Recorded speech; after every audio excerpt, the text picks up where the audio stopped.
성도님들 반갑습니다. 우리 2024년도 3월 20일 수요 성경 공부를 시작하도록 하겠습니다. 잠시 기도하시고요.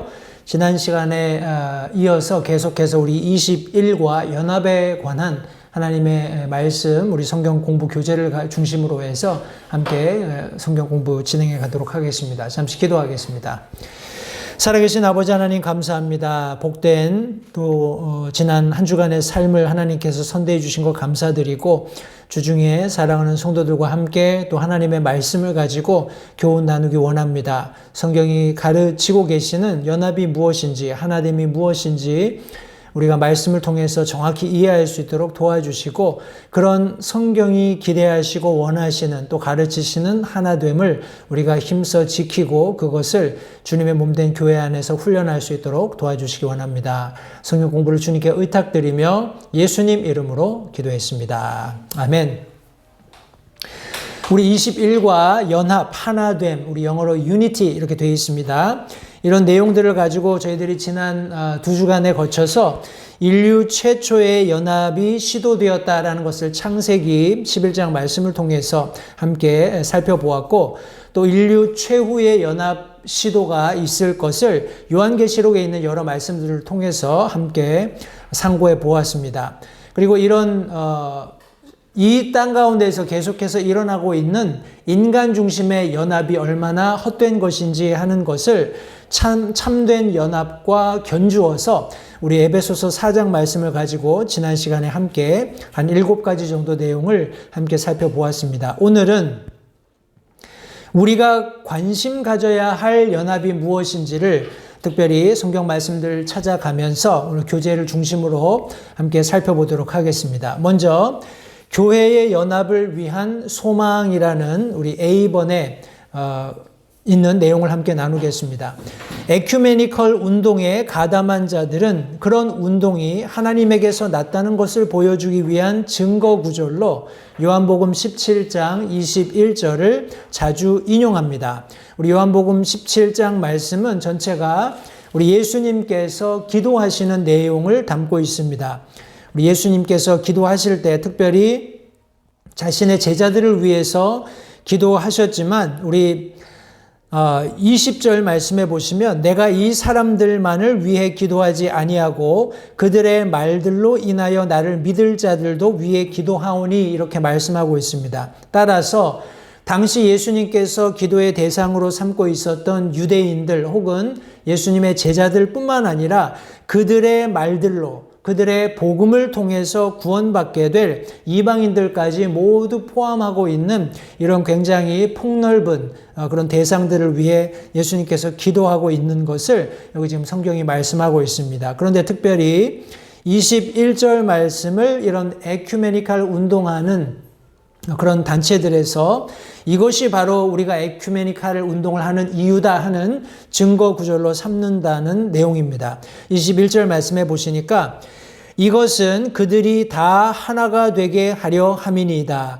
아버지여 아버지께서 내 안에 내가 아버지 안에 있는 것 같이 그들도 우리 안에서 하나가 되게 하사 아버지께서 나를 보내신 것을 세상이 믿게 하옵소서. 이렇게 예수님께서 기도하시는 내용을 여기 지금 인용해서 그런 허황된 자기들의 그런 운동을 지지해 달라고 이렇게 성경을 인용한다는 말입니다. 그런데 제가 앞서 말씀드린 것처럼 이런 예수님의 지상사역이 완성된 이후에 그분의 제자들이 나가서 이방인들에게까지 복음을 전하면서 구원받게 되는 이런 어떤 질서 속에서 우리가 표면만 보게 된다면, 껍데기만 보게 된다면 마치 에큐메니칼 운동하는 사람들이 하는 그런 일들이 맞는 것처럼 보일 수도 있습니다. 왜냐하면 여기서 다 하나가 되게, 다 한 가지로 우리 마치 아버지가 내 안에 있는 것처럼 내가 아버지 안에 있는 것처럼 그들도 우리 안에서 다 하나가 되게 해달라고 하는 이런 예수님 기도가 마치 그들의 어떤 운동에 부합하는 말처럼 들릴 수 있습니다. 그러나 실상인즉슨 예수 그리스도를 개인의 구주로 영접하고 구원받는 이 예수 그리스도로 말미암는 복음 안에서 지금 여기 하나됨을 예수님께서 말씀하고 계시다라는 것을 간과한다면 그것이 맞을 수 있습니다. 그러나 예수님이 다시 한번 이 기도 속에서 말씀하고자 하시는 핵심은 질서인 거죠. 하나님께서 여기 아버지 안에, 아버지께서 내 안에, 예수님 안에, 그리고 예수님께서 아버지 안에 있는 것 같이 분명한 그런 관계가, 릴레이션십이 분명하게 확정이 되어 있는 것이죠. 예수님께서는 이 지상사역을 통해서 여러 차례 당신이 이 땅에 오신 궁극적인 목적이 아버지의 뜻을 이루기 위함이다. 아버지의 뜻을 성취하기 위함이다 라고 말씀하셨어요. 그냥 내가 원하는 것을 아버지 이름을 빌어서 내가 하고 있는 것이 아니라 정확하게 하나님께서 기대하시고 하나님께서 보내신 목적에 부합하는 바로 그 일을 하기 위해 예수님께서 오셨다는 것을 분명히 말씀하셨습니다. 따라서 지금 여기 요한복음 17장 특별히 21절에 그들이 인용하는 이 구절은 잘못 인용되었고 예수님께서 의미하시는 바와 상이하다는 것을 다시 한번 기억하시기 바랍니다. 교재에 보시면 당신은 하나님의 아들이신 예수 그리스도께서 하신 이 기도에 응답하는 일이 하나님 아버지께 달려있다고 생각하십니까? 아니면 사람에게 달려있다고 생각하십니까? 지금 물론 이 기도를 하고 있는 분은 예수님이십니다. 그런데 예수님께서 당신의 아버지에게 하나님께 기도하고 있는 그런 내용으로 우리 하나님께서 이 예수님께서 기도하신 내용을 성취하시는 분이심을 분명히 하고 있습니다. 따라서 이 예수님이 하신 모든 기도의 내용을 이루시는 분은 하나님입니다. 사람이 이것을 이것 봐, 이것은 하나님이 예수님께서 이렇게 기도하신 것이니까 우리가 이것을 이루어 드려야 돼. 이런 취지로 우리가 잘못 오해해서는 안 된다는 것을 다시 한번 기억하시기 바랍니다. 요한복음 17장 21절부터 23절을 조심스럽게 읽고 주님께서 기도를 통해 실제로 이루기를 원하셨던 것이 무엇인지 아래에 체크해 보십시오 했습니다. 그래서 두 개의 지금 항목이 있는데 첫 번째가 믿음이나 교단에 관계없이 결성되는 모든 그리스도인의 연맹 혹은 교회 내에 있는 지체들 간의 연합, 이 두 가지 큰 우리 카테고리를 두고 제가 지금부터 21절부터 23절까지 말씀을 읽겠습니다. 과연 예수님께서 실제적으로 이루기 원하셨던 것이 무엇인지를 한번 생각하면서 이 말씀을 같이 한번 읽어보도록 하겠습니다. 아까 제가 21절을 읽었습니다만 다시 한번 21절부터 23절까지의 말씀을 읽겠습니다. 이것은 그들이 다 하나가 되게 하려 함이니이다. 아버지여, 아버지께서 내 안에 내가 아버지 안에 있는 것 같이 그들도 우리 안에서 하나가 되게 하사 아버지께서 나를 보내신 것을 세상이 믿게 하옵소서. 아버지께서 내게 주신 영광을 내가 그들에게 주었사오니 이것은 우리가 하나인 것 같이 그들도 하나가 되게 하려 함이니이다. 내가 그들 안에 있고 아버지께서 내 안에 계시나니 이것은 그들이 하나 안에서 완전해지게 하려 함이며 아버지께서 나를 보내신 것과 또 아버지께서 나를 사랑하신 것 같이 그들도 사랑하신 것을 세상이 알게 하려 함이니이다. 성경이 말씀하고 있습니다. 여기 계속해서 예수님께서 반복하시는 것은 물론 기도를 하고 있는 그 대상들이 하나가 되게 하려는 그런 의도로 기도하신 것은 틀림없습니다. 그런데 특별히 우리 23절 말씀해 보시면 내가 그들 안에 있고 아버지께서 내 안에 계시나니 이것은 그들이 하나 안에서 완전해지게 하려 함이며 말씀하고 있어요. 다시 말해서 예수님을 이 땅에 보내신 하나님의 뜻과 계획 안에서 예수님을 믿는 자들이 하나가 될 수 있다는 겁니다. 그런데 우리가 잘 알고 있는 것처럼 에큐메니칼 운동을 하는 사람들은 예수님을 하나님의 독생자 혹은 구원자 혹은 하나님 자신으로 이해하지 못하고 그렇게 공통적으로 우리 동의하지 못하는 그런 부분들이 있기 때문에 이것은 절대 여기 지금 교제가 얘기하는 것처럼 믿음이나 교단에 관계없이 결성된 모든 그리스도인의 연맹이 될 수 없다라는 것 다시 한번 기억하시고, 교회 내에 있는 지체들 간의 연합을 지금 예수님께서 말씀하고 계시다라는 것 다시 한번 성도님들 기억하시기 바랍니다. 우리 고린도전서의 처음 수신인은 누구입니까? 질문했습니다. 우리 고린도전서 1장 2절 말씀에 의하면 고린도에 있는 하나님의 교회, 곧 그리스도 예수님 안에서 거룩히 구별되고 성도로 부르심을 받은 자들과 각 처에서 우리 주, 곧 그들과 우리의 주 되신 예수 그리스도의 이름을 부르는 모든 자들에게 편지하노니 라고 분명히 수신인을 밝힘으로써 이 고린도 교회의 수신인이 바로 교회의 성도들이었다라는 것을 우리가 정확하게 알 수 있습니다. 그런데 이 교회에 문제가 있었습니다. 그 문제는 우리 11장 18절 말씀을 통해서 한번 확인해 보도록 하겠습니다. 고린도전서 11장 18절 말씀에 이 교회가 가지고 있었던 문제가 기록되어 있습니다. 고린도전서 11장 18절 말씀에 보시면 무엇보다 먼저 너희가 교회에 함께 모일 때에 너희 가운데 분쟁이 있다는 것을 내가 듣고 어느 정도 그것을 믿노니 라고 성경이 말씀하고 있습니다.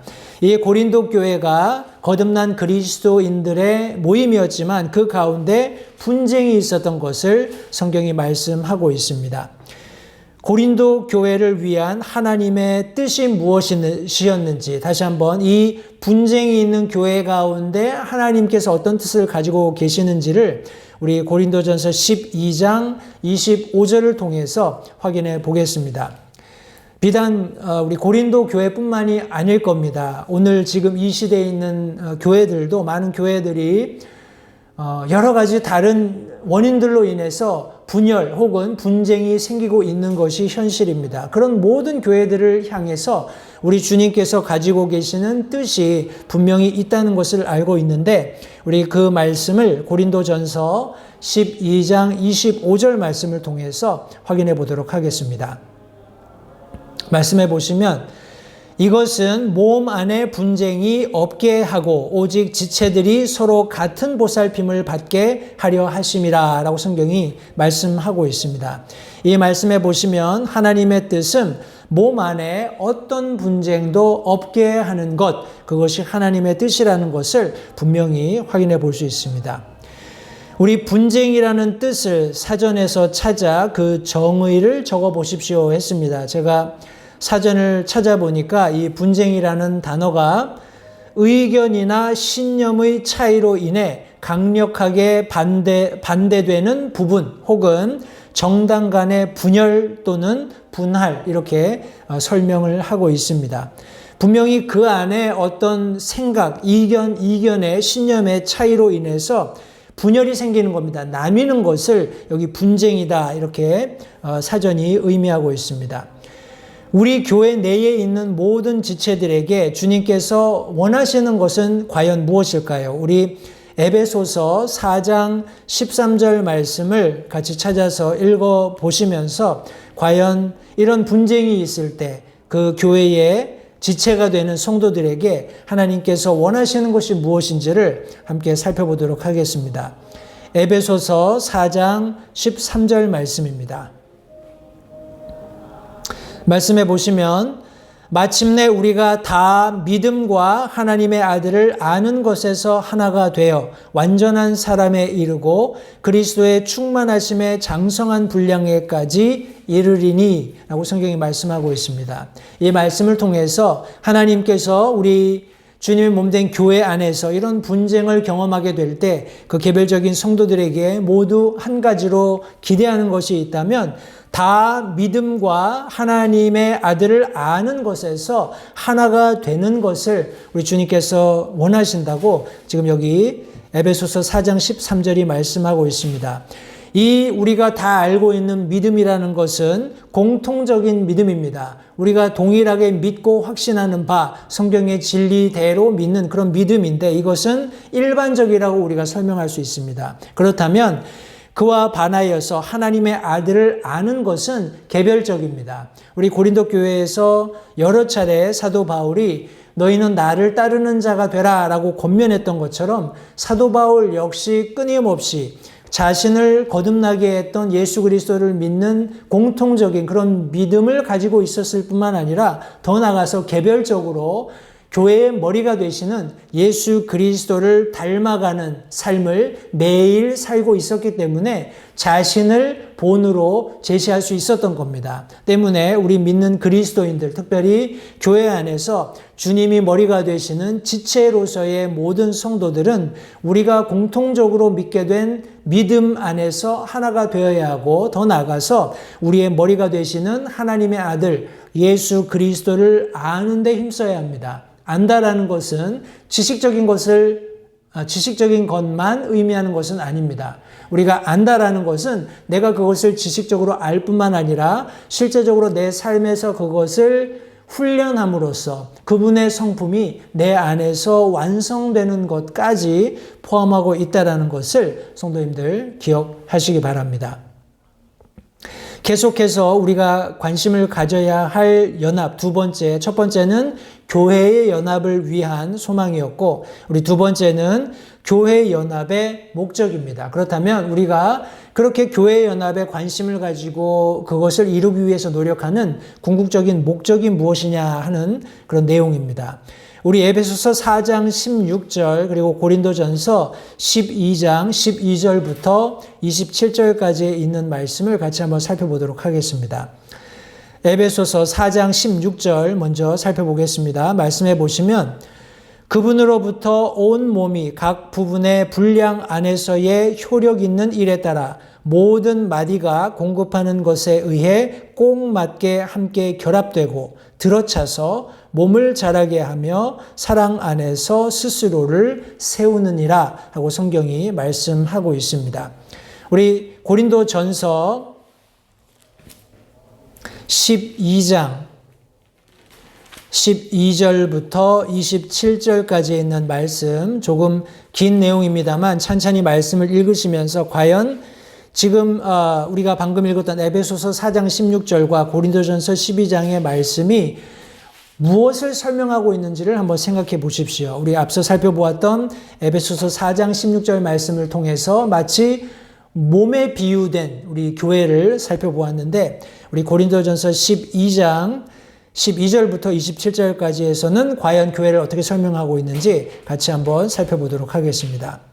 고린도전서 12장 12절부터 27절까지의 말씀을 제가 읽겠습니다. 몸은 하나이며 많은 지체를 가지고 있고 그 한 몸의 모든 지체가 많아도 한 몸인 것 같이 그리스도도 그러하시니라.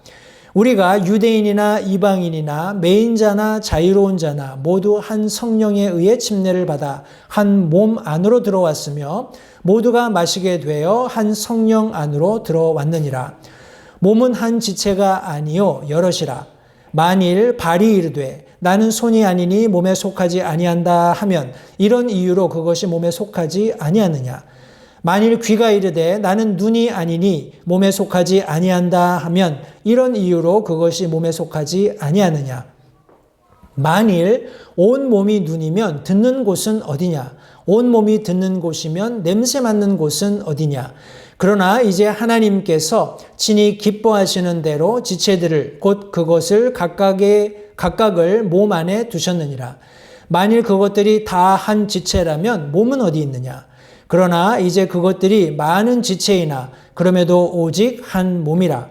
눈이 손에게 이르기를 나는 내가 필요 없다 하지 못하며 또 머리가 발에게 이르기를 나는 내가 필요 없다 하지 못하리라.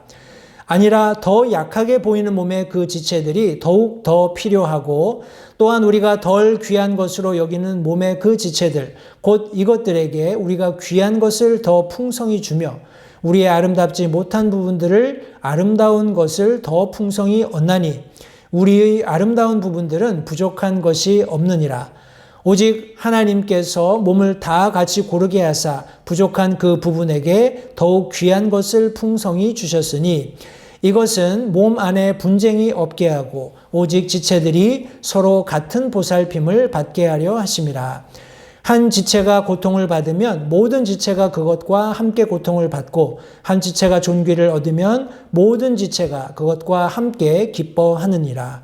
이제 너희는 그리스도의 몸이요 개별적으로 지체니라 성경이 말씀하고 있습니다.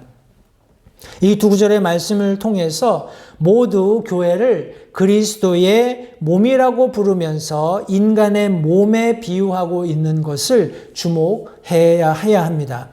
우리 앞서 읽었던 에베소서 4장 16절 말씀에서 튼튼한 운동선수의 모든 각 관절과 근육이 잘 발달되어 완전한 조화를 이루는 것처럼 우리 교회의 각 지체가 다 함께 협력해서 일하는 것을 우리의 목표로 보아야 합니다. 우리 개중에 성도들이 많지 않은 교회들에 특출나게 재능이 있는 사람들이 모여 있는 그런 교회들도 더러 있습니다. 그러나 성도들 우리가 잊지 마셔야 할 것은 사람의 많고 적음이 아니라 그 몸을 이루고 있는 성도들 각 개개인들의 능력에 따라서 우리 아까 읽었던 고린도전서 말씀에서처럼 하나님이 원하시는 대로 성도들을 교회에 두셨고 또 그들에게 필요에 따라서 교회를 세울 수 있도록 선물을 주시는 성령의 은사들을 주시는 그런 모습들을 우리가 살펴본 것처럼 특출난 몇몇 사람들이 일을 하는 것이 교회의 궁극적인 목적이 아니라 그 교회의 모든 구성원들이 자기에게 맡겨진 일 혹은 자기가 할 수 있는 역할을 감당하면서 하나님께서 이루고자 하시는 그 일을 이루어가는 것, 그것이 궁극적으로 교회의 목표가 된다는 것을 성도님들 잊지 마시기 바랍니다.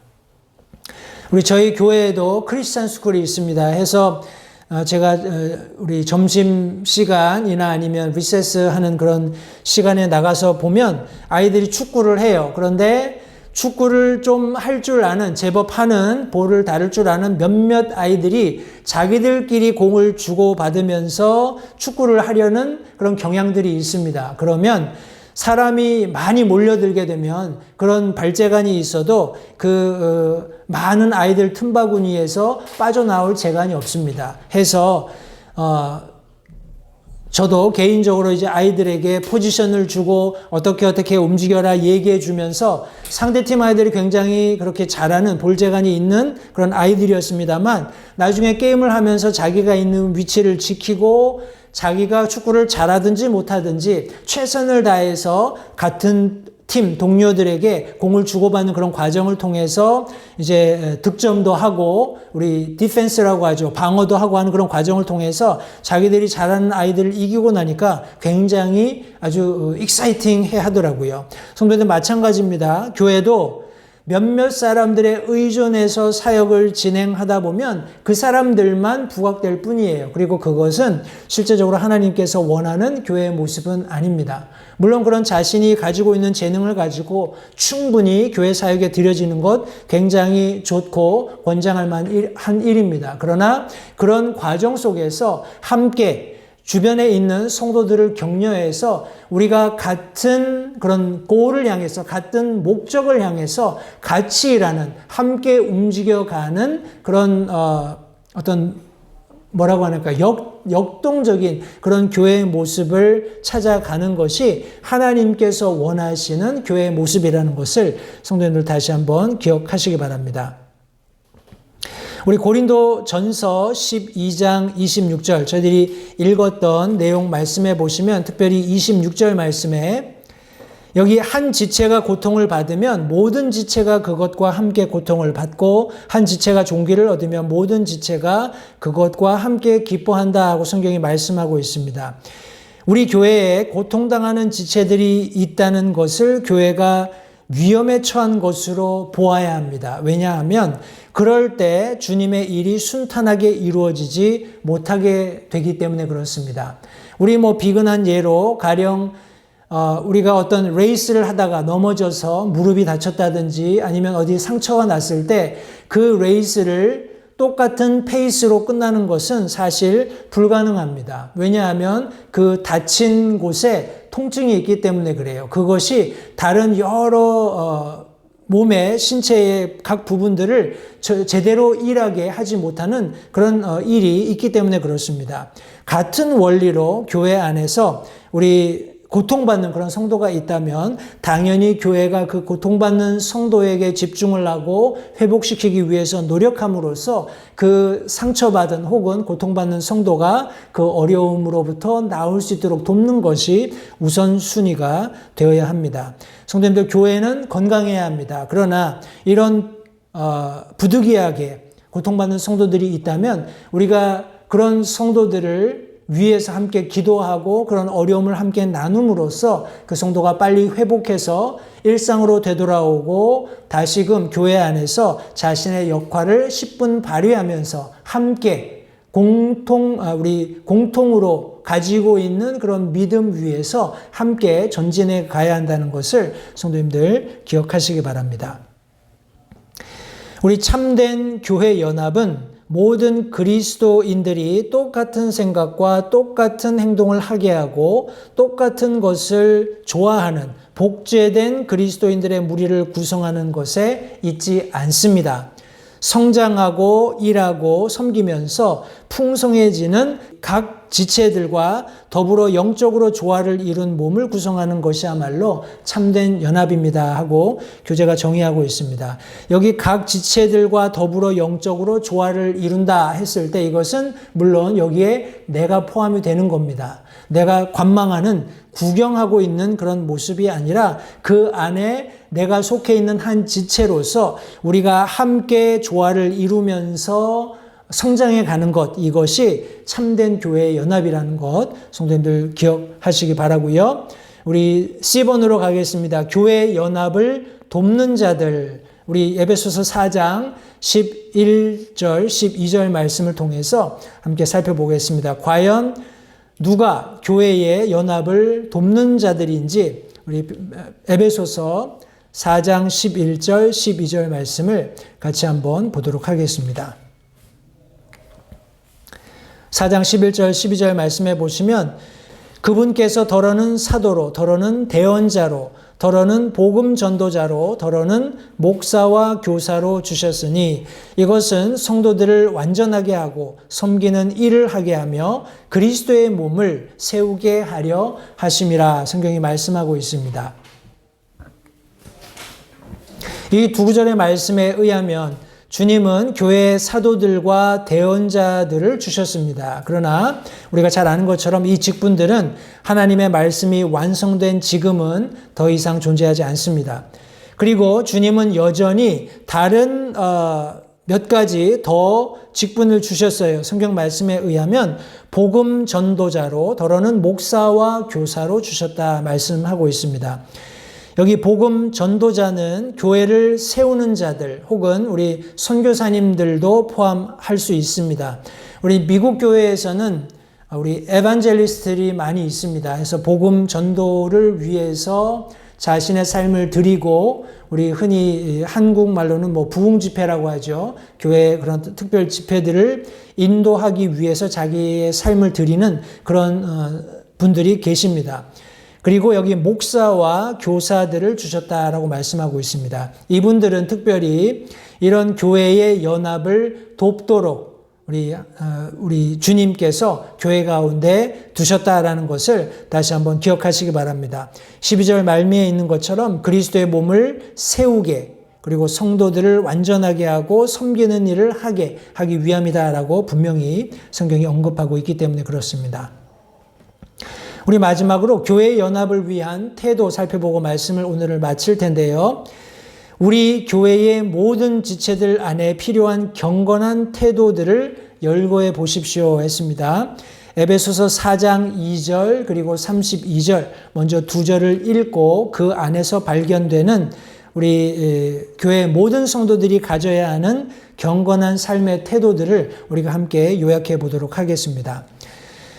에베소서 4장 2절 말씀해 보시면 모든 겸손과 온유와 오래 참음으로 사랑 안에서 서로 참아주며 했습니다.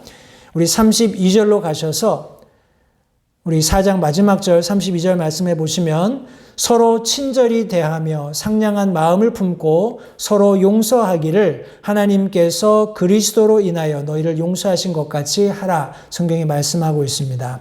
이 내용들을 통해서 우리가 한 8가지 정도 교회 안에 있는 모든 지체들 안에 필요한 경건한 태도 우리가 찾아볼 수 있겠는데요. 먼저 겸손, 온유, 오래 참음, 참아줌, 사랑, 친절, 용서, 그리고 상냥한 마음 혹은 부드러운 마음, 이렇게 우리가 한 8가지 그런 경건한 삶의 태도를 찾아볼 수 있습니다. 이것은 말하기 쉽고 우리가 많이 인용하는 그런 단어들입니다. 그렇죠? 겸손, 온유, 오래 참음, 참아줌, 사랑, 친절, 용서, 상냥한 마음. 그러나 이 모든 삶의 태도들이 성도님들 실제적으로 우리의 삶에 녹아 들어가야 합니다. 이것이 실제적으로 예수 그리스도 안에서도 발견되는 모습이기 때문에 우리가 교회 안에서 주님께서 원하시는 온전한 연합을 이루기 위해서는 이런 경건한 삶의 태도들을 우리의 삶에서 지속적으로 훈련해서 이 삶의 경건한 태도들이 내 것이 되어야 한다는 것을 성도님들 기억하시고 우리가 함께 나누었던 내용들을 참고하셔서 하나님께서 원하시는 연합, 우리 하나됨이 과연 무엇인지를 잘 이해하시고 더 나아가서 우리의 삶에서 훈련해서 내 것으로 만드는 우리 성도님들이 되시기를 바랍니다. 우리 암송 구절로 시편 133편 1절 말씀이 주어져 있습니다. 시편 133편 1절 말씀 보시면 보라 형제들이 하나가 되어 동거함이 어찌 그리 좋으며 어찌 그리 기쁜가 하고 성경이 말씀하고 있습니다. 우리 그리스도 안에서 예수 그리스도의 보혈로 죄 씻음 받은 우리 주 안에서의 형제 자매들, 우리가 함께 동거하는 것, 함께 연합하는 것, 함께 하나가 되어 주님의 일을 이루어가는 것, 이것은 매우 주님의 눈앞에 고귀한 것입니다. 성도님, 우리가 주님의 몸된 교회 안에 한 지체가 되어서 한 믿음을 가지고 우리의 머리 대신 예수 그리스도를 닮아가는 삶을 사는 것, 이것이 얼마나 귀한 특권인지 다시 한번 정확히 이해하시고 또 그것을 우리의 삶에서 훈련하면서 우리 매일매일 삶 속에서 조금씩 주님 닮아가는 우리 모든 LH침례교회 성도님들 되시기를 바랍니다. 남은 한 주간에 주 안에서 승리하시길 바라고 돌아오는 주일 우리 교회에서 다시 반가운 낮으로 함께 모여 하나님 앞에 예배드릴 날을 고대하면서 이상으로 성경 공부를 마치겠습니다. 기도하겠습니다.